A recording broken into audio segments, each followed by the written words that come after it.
नमस्कार साथियों, स्वागत है आपका अपने चैनल नितेश पांडे में।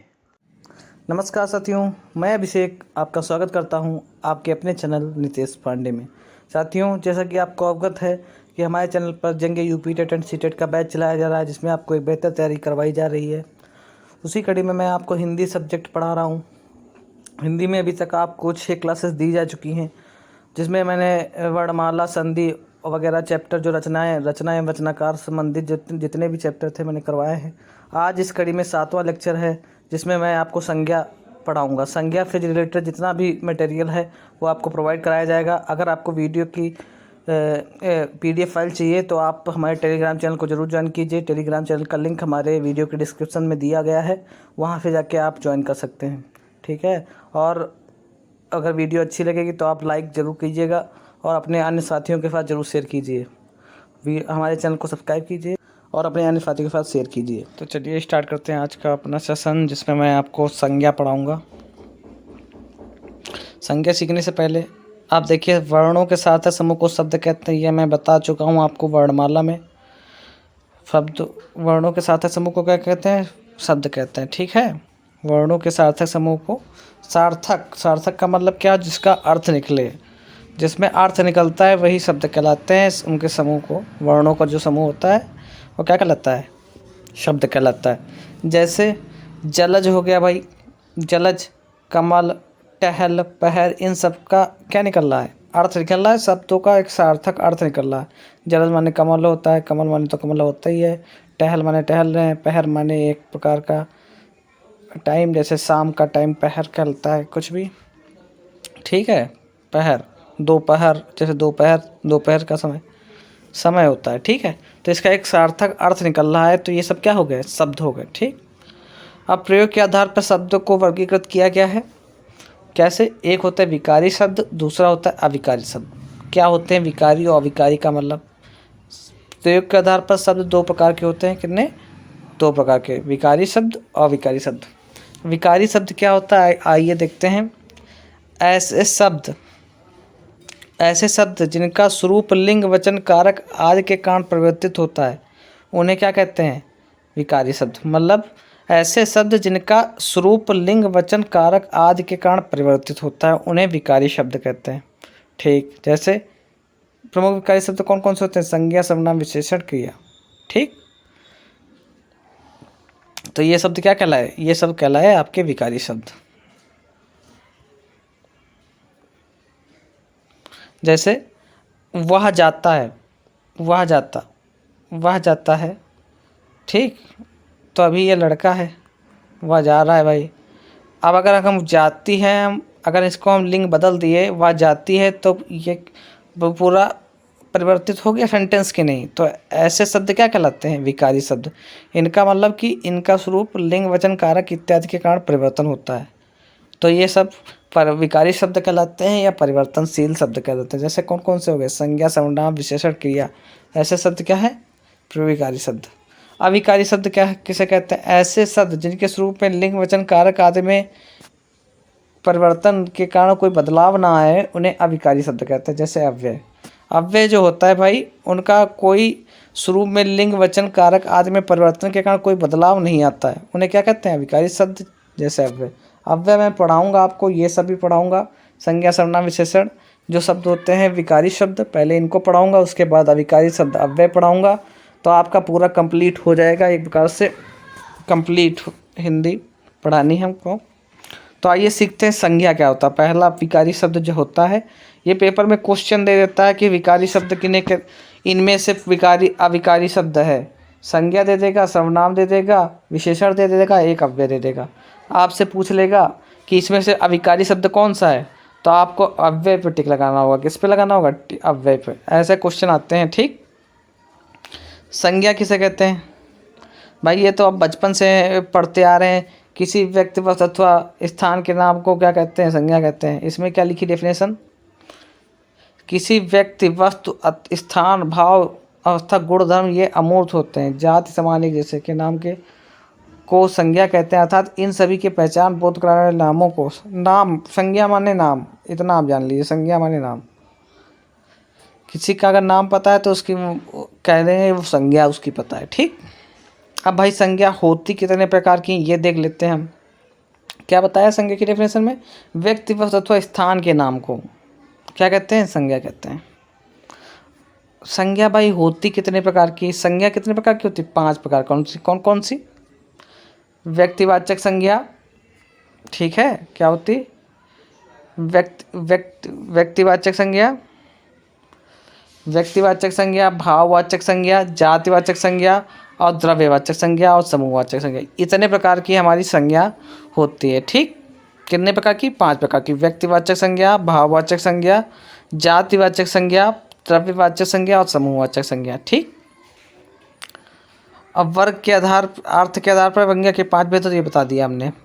व्यक्तिवाचक हो गया, भाववाचक हो गया, जातिवाचक हो गया, ठीक, और क्या हो गया? द्रव्यवाचक हो गया और समूहवाचक हो गए, 5 हो गए। और कामता प्रसाद गुरु जो हिंदी के विद्वान थे, इन्होंने केवल 3 भेद माने।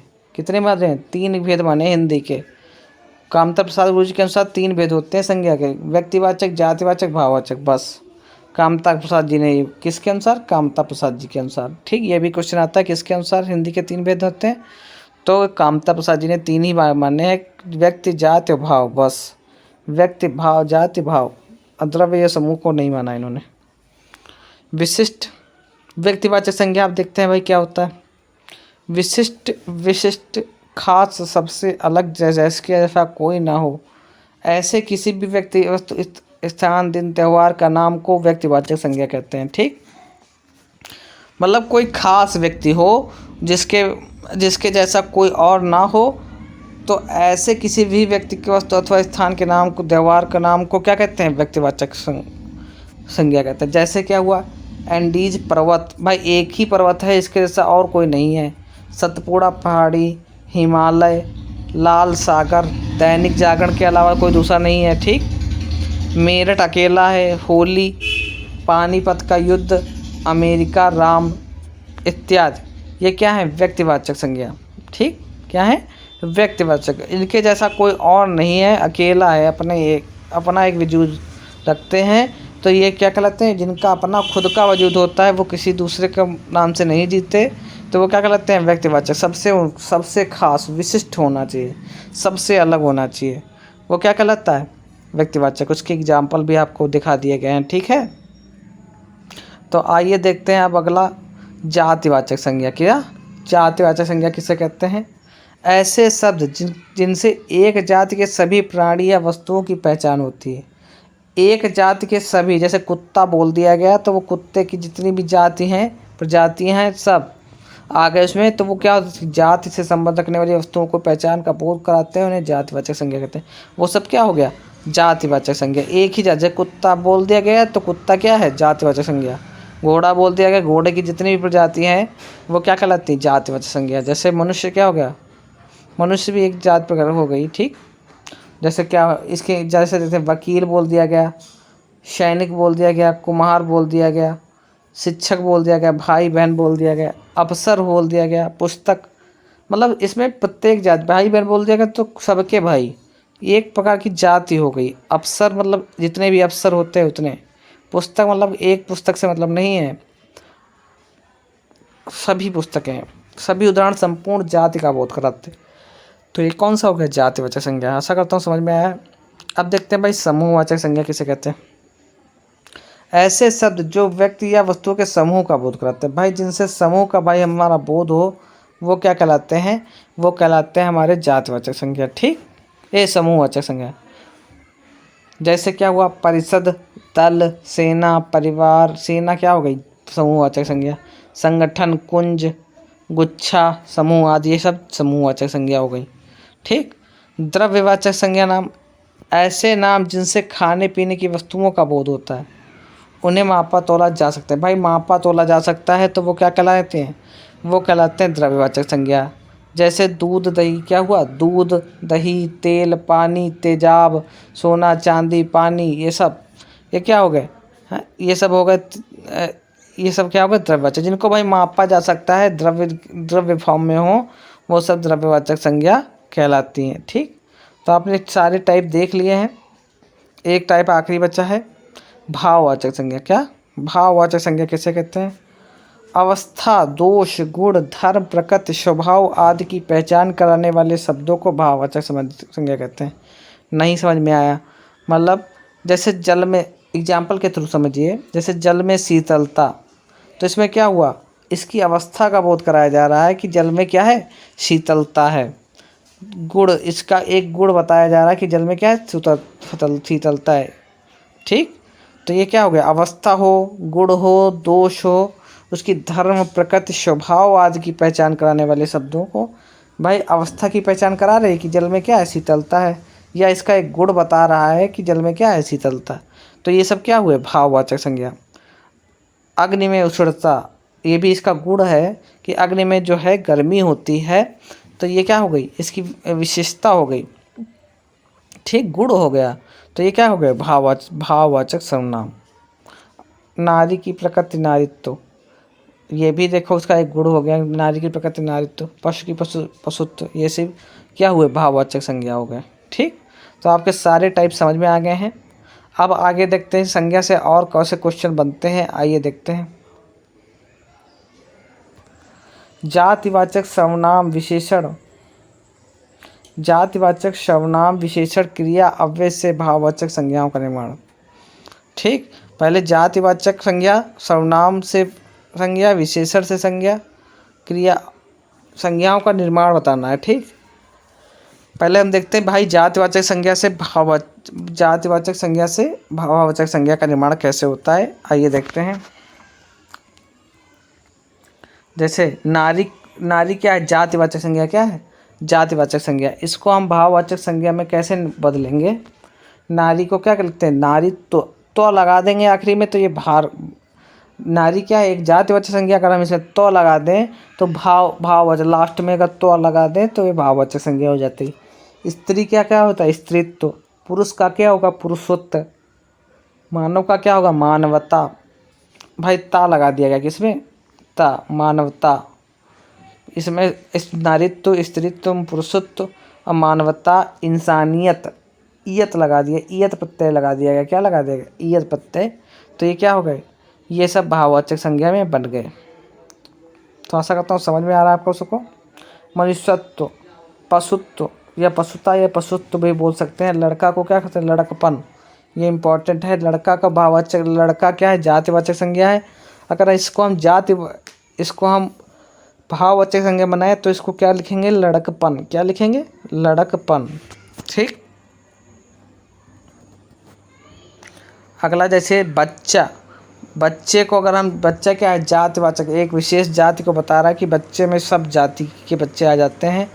बच्चे क्या जातिवाचक संख्या क्या होगी? बचपन हो गया। क्या हो गया? बचपन। ऐसे मित्र का क्या होगा? मित्रता। दुश्मन का क्या? दुश्मनी। शहर का क्या होगा? शहरी। ये सब आप ध्यान रखिए, बढ़िया से नोट्स बनाइए, अपने अच्छे से तैयारी कीजिए। अब देखें भाई विशेषण से भाववाचक संज्ञा का निर्माण कैसे होता है। विशेषण, ये विशेषण दे रखा है खट्टा, एक विशेषता बता रहा है कि कोई भी पदार्थ खट्टा है, इसका भाववाचक संज्ञा का निर्माण कैसे? खट्टा का क्या होगा? खटाई। आई प्रत्यय लगा दिया गया या आस प्रत्यय लगा दिया गया, खटास या खटाई।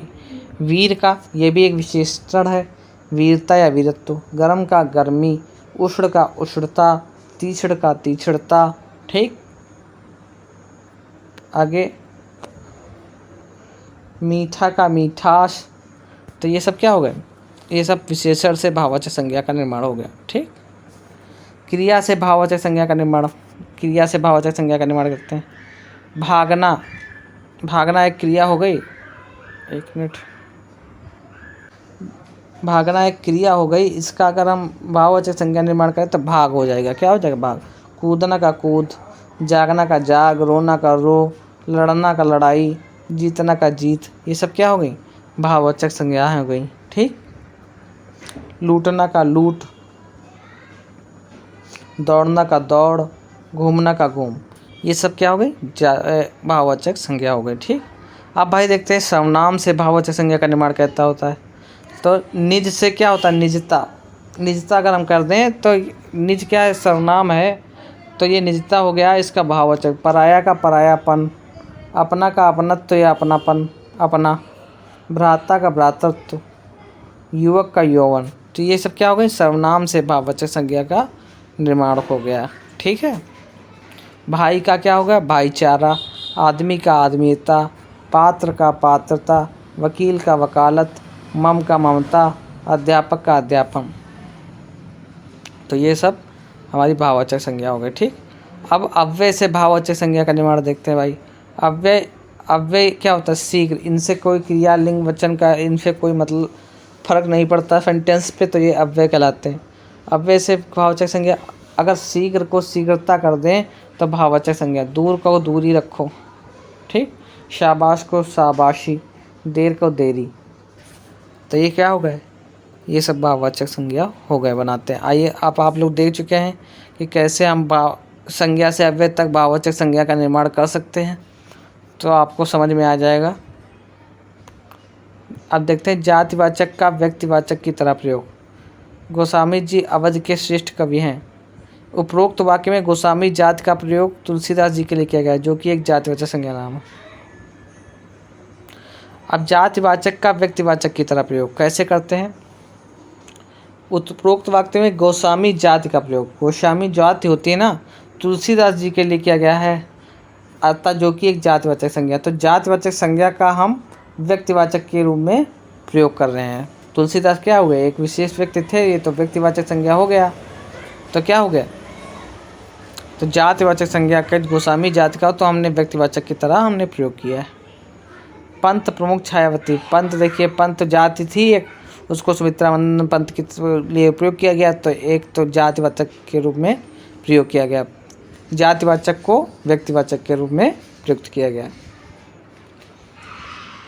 अब देखिए व्यक्तिवाचक शब्द का जातिवाचक शब्द की तरह कैसे प्रयोग करते हैं। जिन्ना कलयुग का जयचंद था, जिन्ना कलयुग का जयचंद था, इसमें कैसे करते हैं। जिन्ना, उपरोक्त वाक्य में जिन्ना जो है व्यक्तिवाचक था, एक विशेष व्यक्ति था व्यक्तिवाचक का। जयचंद, जयचंद को देशद्रोही कहा जाता है, तो एक जाति हो गई एक प्रकार से, तो उसका देश जातिवाचक की तरह प्रयोग किया गया है। जगदीश चंद्र भारत के बसु, भारत के न्यूटन थे। उपरोक्त वाक्य में न्यूटन एक बुद्धिमान व्यक्तियों की जाति है।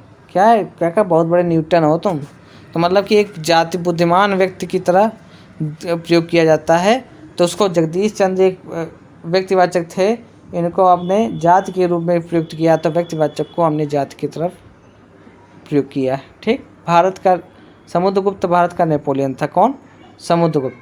समुद्रगुप्त जो है भारत का नेपोलियन था। तो उपरोक्त वाक्य में नेपोलियन का प्रयोग जातिवाचक की तरह किया गया है।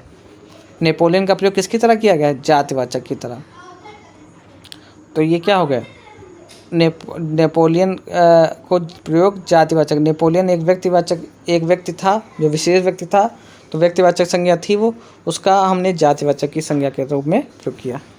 तो ये इतना ही था संज्ञा में, आपका जितना भी था सब अच्छे से बता दिया गया है। तो आशा करता हूँ आपको वीडियो पसंद आई है। पसंद आई है तो अगर पसंद आई है तो आप ज़रूर लाइक कीजिए, और वीडियो अगर ये PDF चाहिए आपको तो हमारे टेलीग्राम चैनल को ज़रूर ज्वाइन कीजिए, वहाँ पे आपको सारी PDFs मिल जाती हैं। और इस वीडियो को ज़रूर लाइक कीजिए और अपने अन्य साथियों के साथ ज़रूर शेयर कीजिए। ठीक है, और हमारे चैनल को सब्सक्राइब कीजिए। चलिए मिलते हैं अब एक नई वीडियो में, तब तक के लिए नमस्कार।